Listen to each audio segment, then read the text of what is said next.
entry, also called Books of Prime Entry, prepared and presented by Mr. James. First thing we need to look at is what is the types of transactions that you can have. Basically, they fall into two groups: cash transactions and credit transaction. Transactions where payment is made immediately you receive the goods and the services. And credit transactions, on the other hand, where payment is made at a later date. In other words, you are going to receive the goods and services right away, but you make payment by check or by cash sometime later. Okay, approximately 90 to 95% of the transactions that are done by businesses now are on credit. So you would find that most of the transactions that you have to record are credit transactions as opposed to cash transactions. And the books of prime entry, where the transactions are first recorded, or as they are called also the books of original entry, are six in number. A sales journal, also called the sales daybook, sales return journal, also called the sales return daybook. So another name for the journal is a daybook. Purchases journal, which is called the purchases daybook. Purchases returns journal, which is also called the purchases returns daybook. Then we have the cash book, and we have the general journal. All right. So there are six of them, and you don't need anything more than that. All of your transactions should be recorded in one of these six books. We want to look at the analysis of the transactions, how you're going to know which book to enter which transaction in. On this table, we have a column for the type of transactions, the source document that you get or you make out to evidence the transaction, and the book of original entry in the third column that you are going to record the transaction in. In the first transaction type that you have would be cash and check transactions. And the source document that you make out is a cash receipt. Sometimes we just call it a receipt. And you can also have the check that you make out. The bank returns it to you after the customer has cashed it. And then there's the book of original entry, the cash book that you record all these types of transactions from the source document. Next, you have credit purchases, which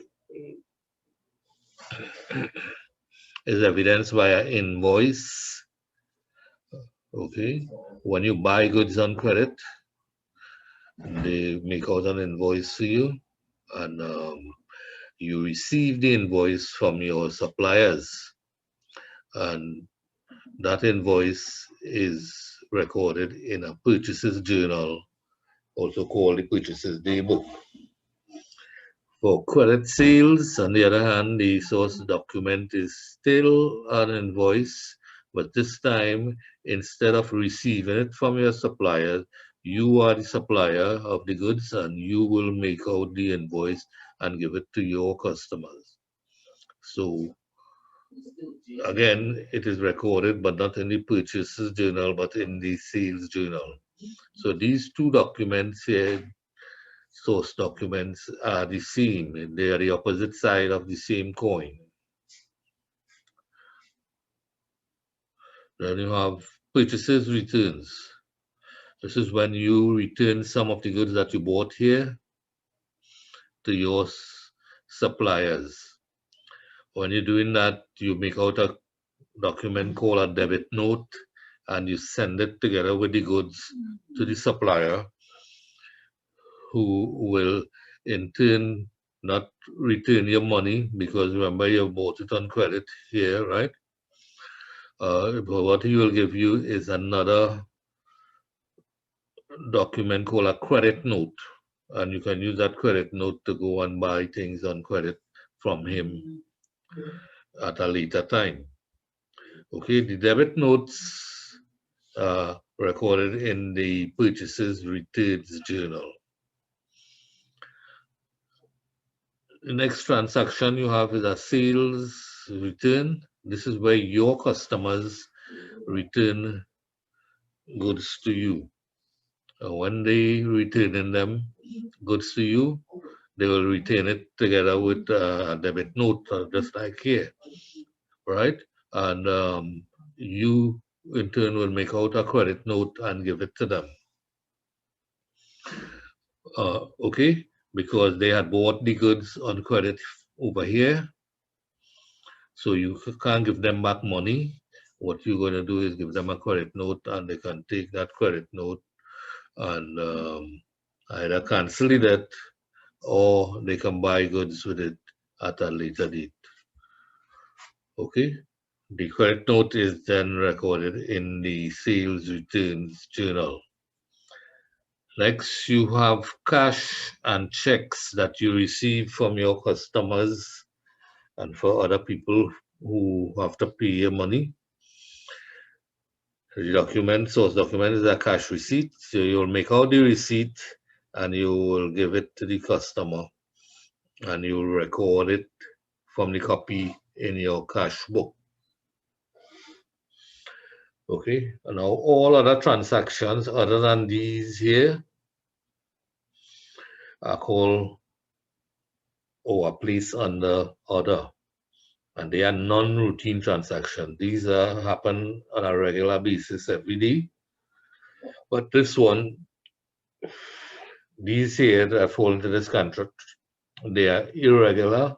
They don't happen so often, and whatever source documents is made out for them,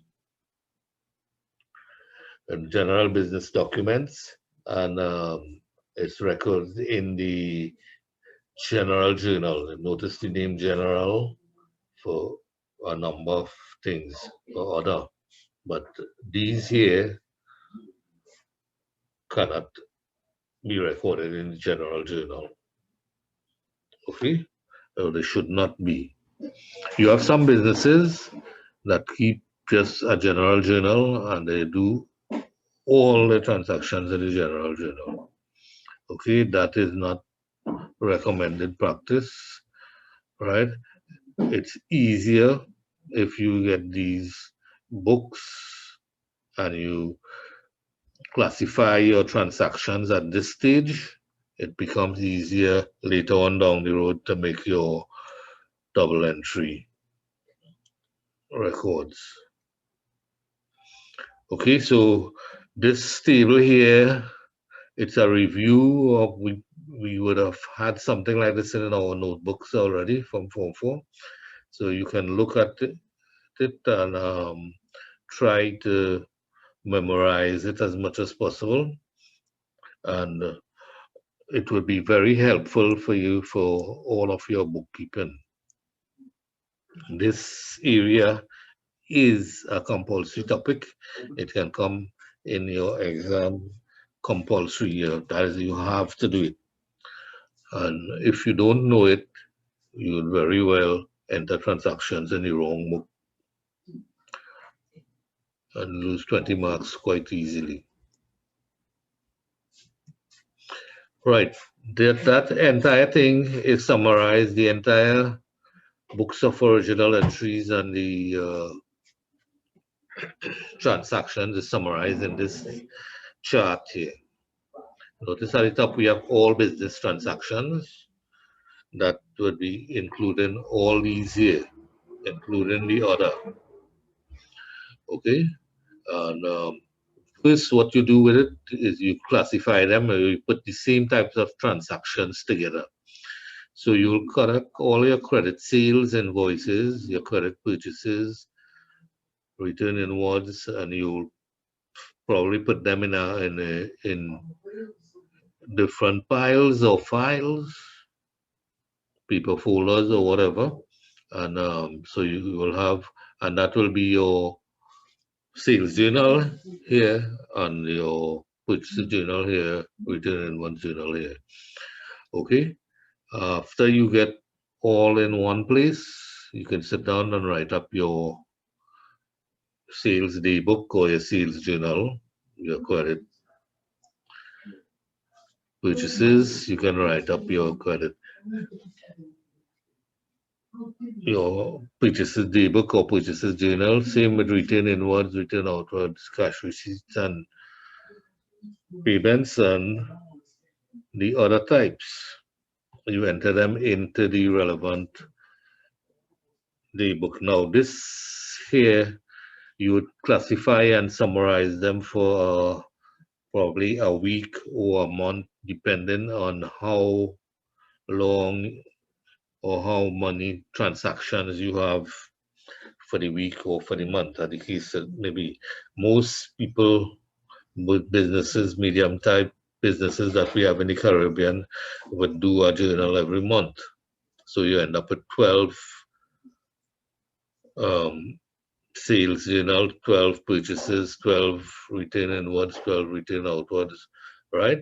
And when you get to the end of the month, you will total it and you take the total and you do your double entry in the various ledgers here, right? The sales ledger is where you have the accounts of all the people you sell to on credit.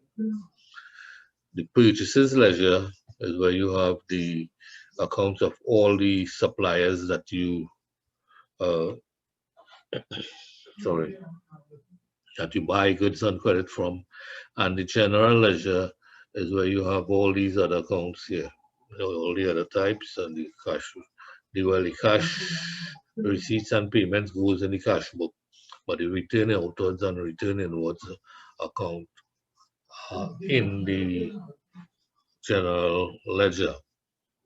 Okay, so these accounts, just the debtors, accounts receivable, and the accounts payable or creditors are in the purchases ledger. Right? So that's how this diagram summarizes the whole of your bookkeeping. This is what is called bookkeeping part of accountancy.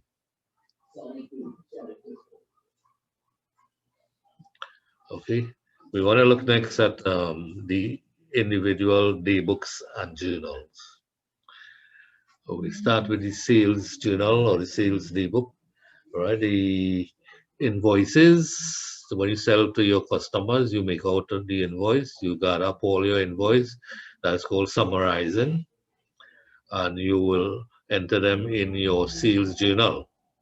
Next, the sales journal is total at the end of the month or week or however you're doing it, and you will enter the total in your general ledger.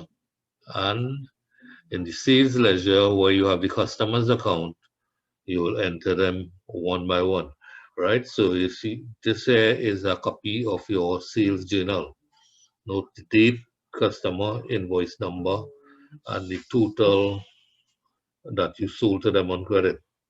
Each one of these customers had an invoice, all right? So it's summarized here, and you make the double entry down here on the side here. The total here goes in the general ledger here, and individual Jack 500 will go into Jack accounts here. Mike 200 will go in Mike receivables account here, and Ali would go in Ali's account. So when you add these three debits that you debit here, it will equal the one single credit that goes in the general ledger. That's your double entry.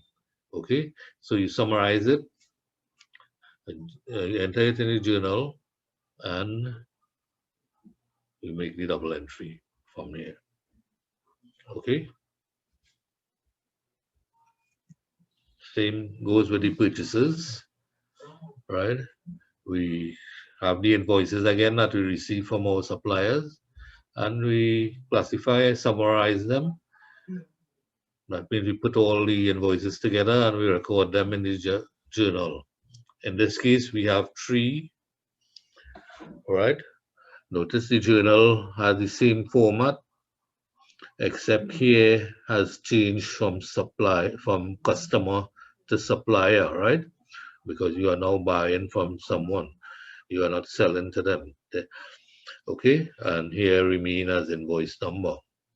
Okay, all of these details that you see at the top here, that you have a column for, it's taken from the invoice, the source document.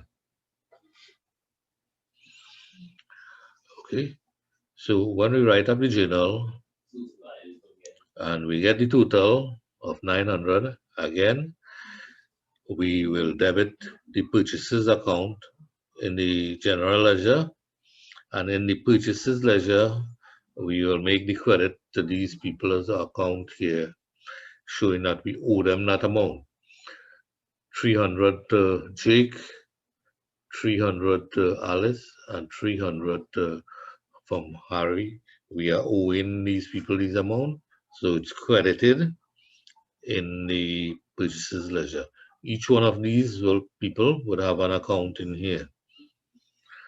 Okay, so the 900 that goes in the purchases account here will equal the 300, 300, and 300 that go to Jake, Alice, and Harry, respectively, in the purchases ledger. So that's your double entry. Okay. We look at the purchases returns, the daybook or the journal. Again,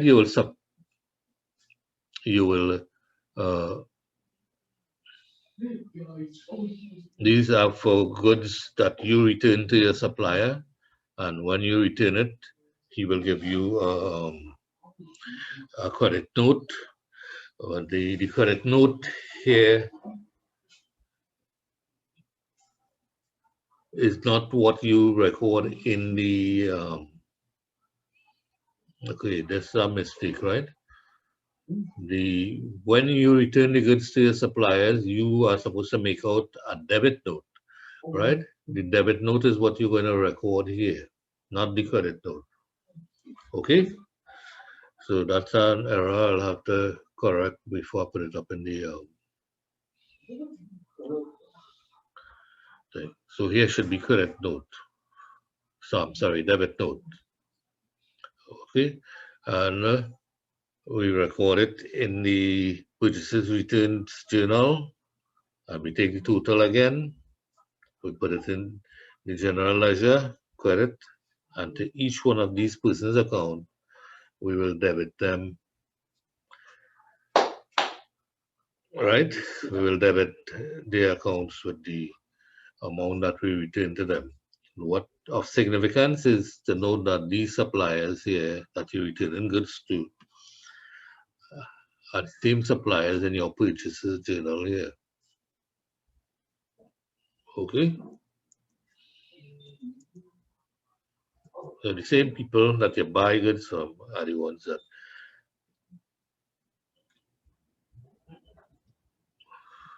you return goods to. We have sales returns, all right? Journal, you will summarize again all your credit notes that you gave to customers, and you'll enter them in the sales returns journal. And then at the end of the month or whatever period you're using, you will total it and make the double entry again. So it will be done similar to those. You total the 500 goes to the general ledger debit, and the customer's account,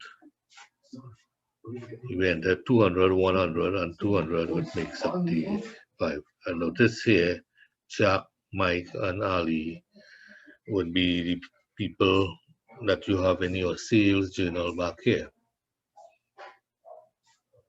Jack, Mike, and Ali.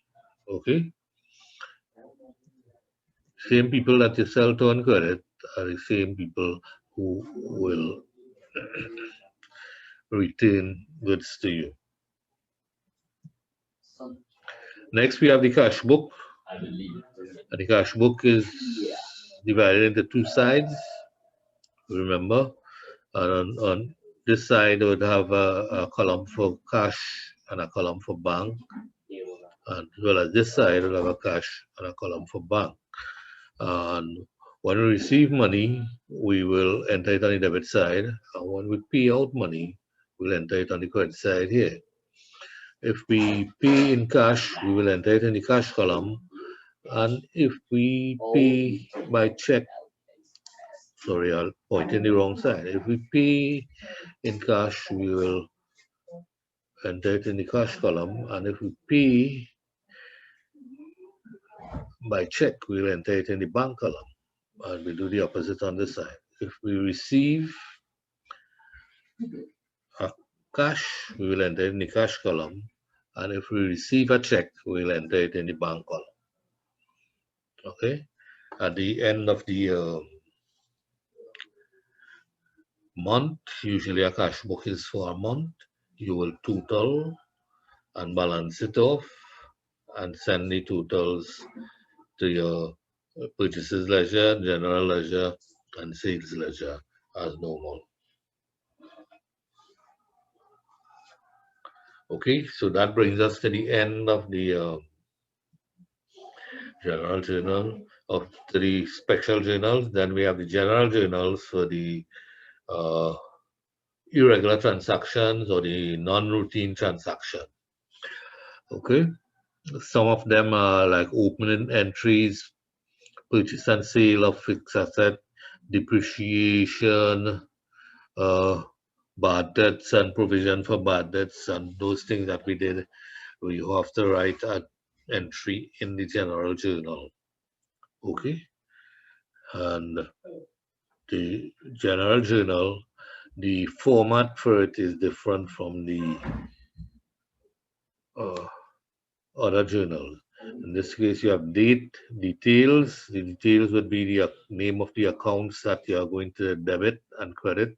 And then you have a column for debit and a column for credit where you put in the amounts there that you will.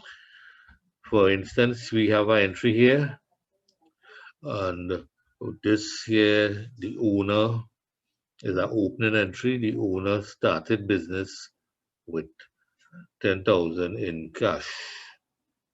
So we put it in the cash account and we credit his capital with 10,000. What is missing from this entry is what is called the narrative. We should write a short narrative there. Introduce cash as capital into business or something like that, right? So this is how you will make your entries in the general journal. Okay, we know how to write off things like bad debts and so on. So we will debit, bad debts expense, credit the customer's account, and we write off so and so account as bad. Okay, purchase and sale of a fixed asset or a non-current asset, we debit the asset and credit whoever we buy in the asset from. Okay, now what will happen here with these entries, how we will know which one to enter here, right, is they cannot be recorded in the others because it isn't credit sales, it isn't credit purchases, it isn't cash or check payment, right? And it isn't return or returns outwards, return inwards or return outwards. So it has to be some other transaction other than those that you record in your general journal. Okay, so that brings us to the end of the presentation.